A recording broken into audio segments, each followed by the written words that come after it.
This is not a lens you typically use for landscape photography, but I'm going to talk about it anyway.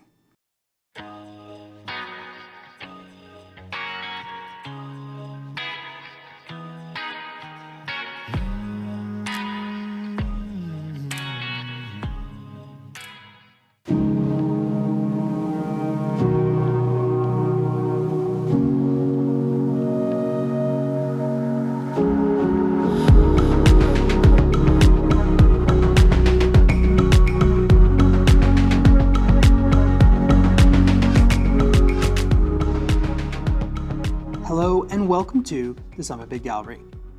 Recently, I got to go shoot fall colors up in the mountains of Colorado near Aspen, Colorado.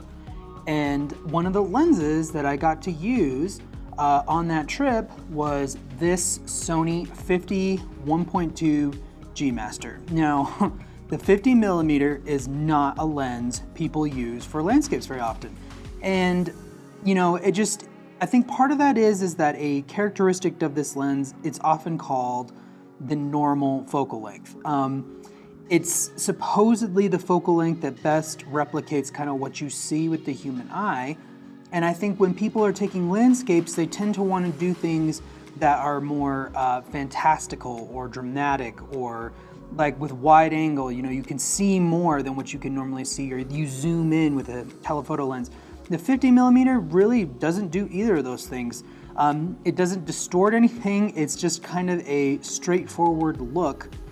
That can be a pro and a con. Honestly, it's easy to get kind of boring shots with the 50, but I actually really enjoyed using this lens on this last trip. So in this video, I'm going to talk a little bit about this lens in particular, this Sony 50 millimeter 1.2. And then I'm also going to talk about kind of how I use a 50 to get some great landscape shots. And then I'm also going to jump into Lightroom here in a little bit and show you some of the shots I got on the trip with this lens. So let's get going. So this 50 1.2 from Sony is actually a really cool, fun lens. It's super sharp, and you know, for what it is, it's actually pretty small and light. It's smaller than the 85 1.4 G Master. It's kind of an in-between, you know, it's you know, big and heavy compared to like something like the 24 or the 35, but it's still, you know, pretty small and light for what you're getting.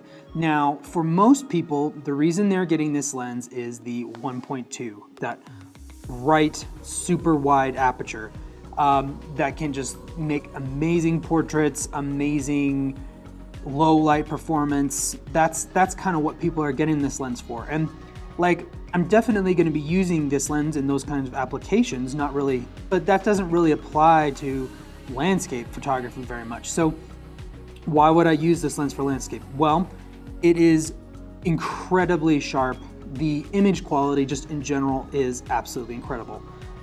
It's, you know, 50s are oftentimes the top tier 50 of a brand is often called a reference lens. This is kind of the lens that the brand will put out that's like, it's the top. And I really think Sony kind of did that with this lens. The image quality, the color, the sharpness, it's like, it just all comes together really, really well. And I think that's gonna be one of the reasons you might want to use a 50, is that on any given brand, whether that's Canon, Nikon, Sony, Panasonic, the 50 is going to be maybe their best lens. That's their best foot forward, because, you know, unlike a lot of other lenses, the 50 doesn't have a real genre of photography that it just slides right into, you know, portrait, landscapes, it's kind of everything. You can shoot portraits with it. You can shoot landscapes with it. Landscapes are trickier, like we were just talking about, but you can kind of shoot anything with it. And that's why it's kind of the brands tend to go out of their way to create a super sharp, not just sharp, but great image quality. And I think that that's really going on here with the Sony lens. Of course, the build quality is your typical G Master. It's very similar to like any of the other ones. It has the aperture ring. I noticed that unlike other G Masters, when you switch over to the A, it's actually a little substantial click over there. And I don't, you know, you can bump it out of it, but it's maybe not quite as easy. It would have been nice to have a lock on there.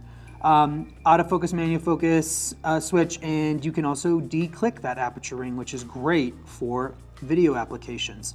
Something else pretty cool on this lens is it actually has 2 custom buttons. Since it's a little larger than like the 24 or the 35, you get that second button on the top, which makes it easy to use in like a vertical orientation. So, how do I use this lens for landscape photography, or like what's my philosophy behind it? Well, I think that like there's 2 main ways I do. I use it for panoramas, and then I also use it for a kind of a focal length where like I'm kind of leaning into that normal aspect.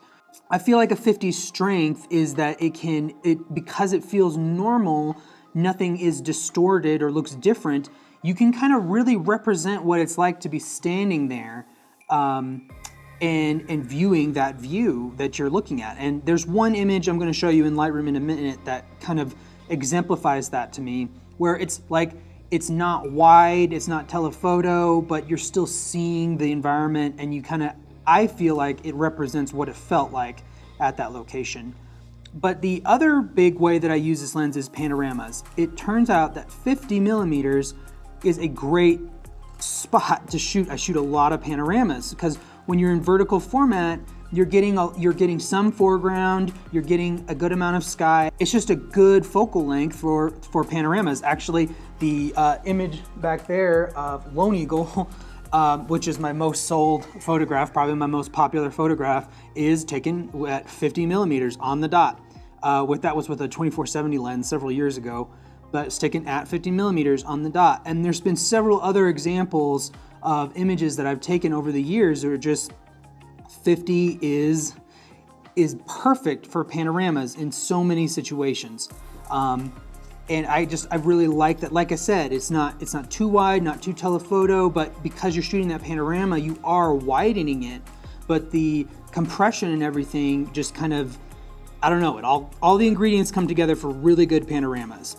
All right, well, let's go ahead and hop into Lightroom, and I will show you some of the images that I took on this trip, and then I'll also show you some other images that I've taken over the years at 50 millimeters, and we can talk about those.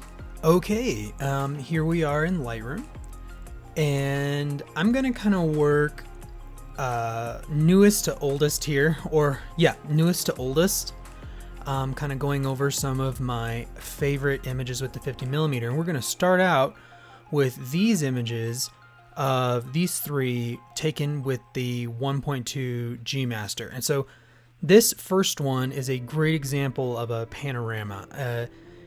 I really just like the setting of this. It includes a lot of the scene here at Crater Lake by the Maroon Bells, but it doesn't feel too wide. So it just gives you a real, feeling of being there. And here we can look at the image quality here. This is obviously a fully edited image. It's gonna load in here, and you can see, like I was talking about, absolute image quality. It is truly stunningly sharp. So yes, this is an example of the panorama. Now I'm going to actually jump to this one, because this is, to me, a real example of what I was talking about with a single shot, where you're it's a real, I feel like, present photo. So you can kind of picture and feel what it was like to be standing there looking at it. Again, it's not exaggerated and wide, but it also isn't, cropped like a telephoto.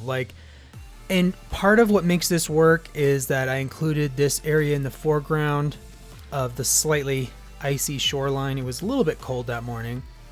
And it, moves it into the image. So composition was really important with this one. But like I said, it has a foreground that kind of gives you presence. The foreground's not the subject. Obviously the Maroon Bells up here are the subject. So, and we can zoom in here and look at this image quality on the A1. Super, super sharp. Color is really good. And then this one is similar to that. I have there's a faint little path here down at the bottom that almost just makes you feel like you're just kind of standing right there, And this is actually, this shot was taken from, you can, I believe, kind of over here, so a lot closer. But yeah, this image similar with the 1.2 G Master in that it just kind of gives you a sense of place at the location. So now let's look at a couple of other examples. This is with the Canon 50 1.2. I used that for a week last fall up in the Colorado mountains, and you can see that this lens is also super incredibly sharp. And this is kind of another example. It's kind of a almost a vignette. Like again, what I was going for with this shot was keeping you there and having you be present in the location. So it's, you know, you can kind of be peering around this tree here, and it's not, again, not wide, not telephoto, kind of that natural focal length. This shot is kind of a very unique shot. So back in 2017, there was that solar eclipse, complete solar eclipse. It wasn't complete, where we were in Colorado, but we hiked in, my wife and I hiked into the area kind of around Chasm Lake by Long's Peak. So this is Long's Peak, this is the Diamond.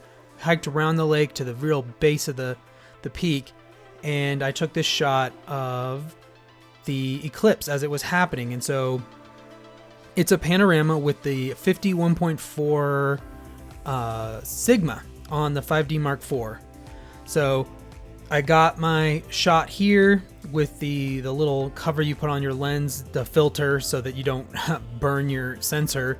And then I took it off and took the rest of the panorama, and it was a very hard edit. You know, it's not a masterful landscape photo, but I really like it. You can kind of zoom in and see the eclipse here up in the corner, and the image quality on that 50 1.4 Sigma is really, really great.